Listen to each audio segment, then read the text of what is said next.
அனைவருக்கும் வணக்கம். Welcome to mechanical engineering Tamil. நீங்கள் நம்ம என்ன இதை பற்றி பார்க்க போகிறோம் அப்படின்னு பார்த்தீங்கன்னா, பஜாஜ் டோமினர் அப்படின்ற பைக்கை பற்றின ரிவ்யூ தான் இந்த வீடியோவில் பார்க்க போகிறோம். உங்களுக்கு இதை பற்றி தெரிஞ்சுக்கணுமா? வாங்க பார்க்கலாம். அதுக்கு முன்னாடி நீங்கள் இன்னும் நம்ம சேனல் சப்ஸ்கிரைப் பண்ணலன்னா அந்த ரெட் கலர் பட்டனை ப்ரெஸ் பண்ணி சப்ஸ்கிரைப் பண்ணிக்கோங்க. கூடவே அந்த பெல் பட்டனையும் ப்ரெஸ் பண்ணிக்கோங்க. நம்ம சேனல் என்ன வீடியோஸ் போட்டாலும் உங்களுக்கு உடனுக்குடன் அப்டேட்ஸ் வந்துக்கிட்டே இருக்கும்.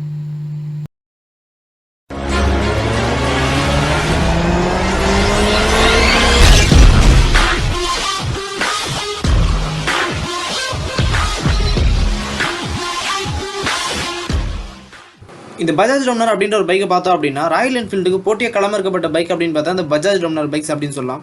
இந்த பைக்கை பற்றி பார்த்தோம் அப்படின்னா லுக் வைஸ் வந்து ரொம்பவே நல்லா இருக்குது. அது மட்டும் இல்லாமல் இதோட பர்ஃபார்மன்ஸ், இதோட பவர்ஃபுல் இன்ஜின் எல்லாமே வந்து நல்லா இருக்குது அப்படின்னு சொல்லலாம். அடுத்து இந்த பைக்கோட ஸ்பெசிஃபிகேஷன் பற்றி பார்க்கும்போது single cylinder liquid cooled engine. அடுத்து இந்த வண்டியோட பிஹெச் மற்றும் டார்க் பற்றி பார்த்தோம் அப்படின்னா 34.5 பிஹெச்பி கொடுத்துருக்காங்க. அடுத்து டார்க் பற்றி பார்த்தோம் அப்படின்னா 35 Nm டார்க் வந்து இந்த பைக் வந்து ப்ரொடியூஸ் பண்ணும் அப்படின்ற மாதிரி சொல்லியிருக்காங்க. அடுத்து இந்த வண்டியோட ஃபியூல் டெலிவரி டைப் அப்படின்னு பார்த்தோம்னா அதில் வந்து ஃபியூல் ரெஜிஸ்ட்ரேஷன் கொடுத்துருக்காங்க. அடுத்து இந்த வண்டியோட கியர்ஸ் பற்றி பார்த்தோம் அப்படின்னா இதில் வந்து 6 ஸ்பீட் டிரான்ஸ்மிஷன் கொடுத்துருக்காங்க. அதாவது வந்து இதில் 6 கியர்ஸ் கொடுத்துருக்காங்க. அடுத்து இந்த வண்டியோட கிளச் பற்றி பார்த்தோம் அப்படின்னா இதில் வந்து ஸ்லிப்பர் கிளச் கொடுத்துருக்காங்க. இது வந்து ஒரு அட்வான்டேஜ் அப்படின்னே சொல்லலாம். அடுத்து இந்த வண்டியோட ஃபியூல் டேங்க் கெப்பாசிட்டி அப்படின்னு பார்த்தா இதில் வந்து 13 லிட்டர் வந்து ஃபியூல் டேங்க் கெப்பாசிட்டி கொடுத்துருக்காங்க. அடுத்து இந்த வண்டியோட டைமென்ஷன் பற்றி பார்த்தோம் அப்படின்னா அதில் வெயிட் வந்து 182 கிலோகிராம் வந்து பைக்கோட வெயிட் வருது.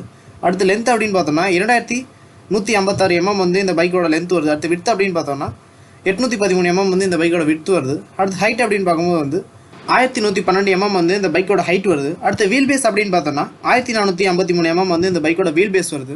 அடுத்து கிரவுண்ட் கிளியரன்ஸ் அப்படின்னு பார்க்கும்போது 157 mm வந்து இந்த பைக்கோட கிரவுண்ட் கிளியரன்ஸ் வருது. அடுத்து சீட் ஹைட் அப்படின்னு பார்த்தோம்னா 800 mm வந்து இந்த பைக்கோட சீட் ஹைட் வருது.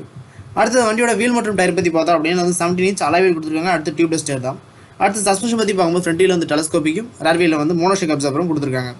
அடுத்து இந்த வண்டியோட பிரேக்கிங் பற்றி பார்க்கும்போது வந்து ரெண்டு வீலுமே அந்த டிஸ்பிளே கொடுத்துருக்காங்க. அது மட்டும் இல்லாமல் இதில் வந்து ஏபிஎஸும் கொடுத்துருக்காங்க. இது வந்து அட்வான்டேஜ் அப்படின்னே சொல்லலாம்.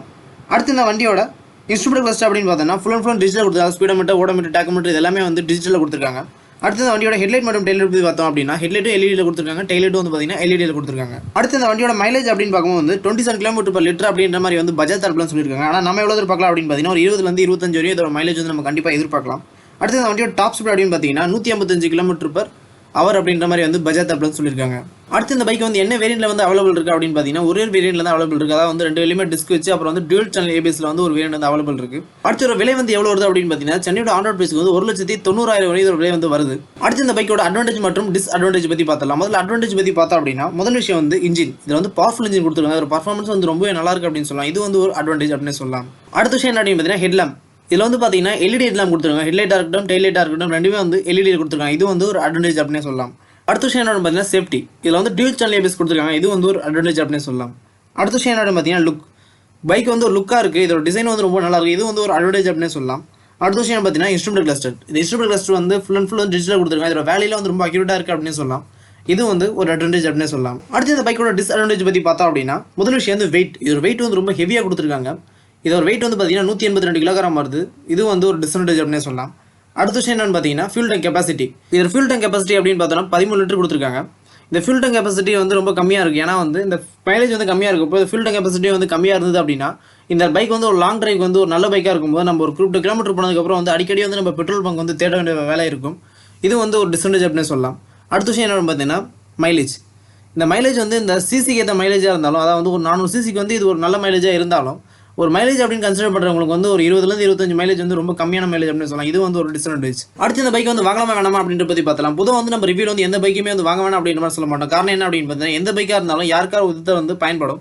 அந்த வகையில் வந்து இந்த பைக் வந்து யாரையும் செட் ஆகும் யாரையும் செட் ஆகாது அப்படின்ற பற்றி பார்த்தலாம். முதல்ல யாரையும் செட் ஆகும் அப்படின்ற பற்றி பார்த்தலாம். முதல் விஷயம் என்ன அப்படின்னு பார்த்தீங்கன்னா பர்ஃபார்மன்ஸ். ஒரு ஹை பர்ஃபார்மன்ஸ் பைக் வாங்கணும் அப்படின்னு நினச்சிங்கன்னா அவங்க இந்த பைக் வந்து தாராளமாக வாங்கலாம். அடுத்த விஷயம் என்ன அப்படின்னு பார்த்தீங்கன்னா ஹெட்லாம்ப். எனக்கு வந்து ஹெட்லாம்ப் வந்து நல்லா வெளிச்சமாக இருக்கணும், ஒரு எல்இடி ஹெட்லாம்ப் வச்சு ஒரு பைக் வேணும் அப்படின்னு நினச்சிங்கன்னா அவங்களும் இந்த பைக் வந்து தாராளமாக வாங்கலாம். அடுத்த விஷயம் என்ன அப்படின்னு பார்த்தீங்கன்னா சேஃப்டி. எனக்கு வந்து பர்ஃபார்மன்ஸ் ஸ்பீடு மட்டும் இருந்தால் போது சேஃப்டி வந்து ரொம்ப முக்கியம் அப்படின்னு நினச்சிங்கன்னா அவங்களும் இந்த பைக் வந்து தாராளமாக வாங்கலாம். ஏன்னா வந்து இதில் டியூல் சேனல் ஏபிஎஸ் கொடுத்துருக்காங்க. ஆனால் சேஃப்டி கன்சிடர் பண்ணுறவங்க வந்து தாராளமாக அந்த பைக் வாங்கலாம். அடுத்த விஷயம் அப்படின்னு பார்த்தீங்கன்னா இன்ஸ்ட்ருமெண்ட் கிளஸ்டர். இந்த இன்ஸ்ட்ருமெண்ட் கிளஸ்டர் வந்து சிலர் வந்து கன்சிடர் பண்ணுவாங்க. என்ன அப்படின்னு பார்த்தீங்கன்னா நான் வாங்குற பைக்கில் வந்து ஃபுல் அண்ட் ஃபுல் டிஜிட்டல் இருக்கும் இன்ஸ்ட்ருமெண்ட் கிளஸ்டர் அப்படின்ற மாதிரி வந்து கன்சிடர் பண்ணுவாங்க. அவங்களும் வந்து இந்த பைக் வந்து தாராளமாக வாங்கலாம். அடுத்த விஷயம் என்ன அப்படின்னு பார்த்தீங்கன்னா சர்வீஸ் சென்டர். நான் ஒரு பைக் வாங்கினா அதுக்கு சர்வீஸ் சென்டர் வந்து எல்லா இடத்துலையும் இருக்கணும் அப்படின்னு நினச்சிங்கன்னா அவங்களும் இந்த பைக் வந்து தாராளமாக வாங்கலாம். ஏன்னா வந்து பஜாஜ் சர்வீஸ் சென்டர் பொறுத்தளவில் வந்து எல்லா ஏரியாலையுமே வந்து இருக்கும். அதனால் வந்து அவங்களும் இந்த பைக்கை வந்து தாராளமாக வாங்கலாம். அடுத்த விஷயம் என்னன்னு பார்த்தீங்கன்னா டெய்லி யூஸ். இந்த டெய்லி யூஸ் பொறுத்தளவில் நான் ஆஃபீஸ்க்கு எடுத்துகிட்டு போவேன், சாயங்காலம் தான் எடுத்துகிட்டு வருவேன்.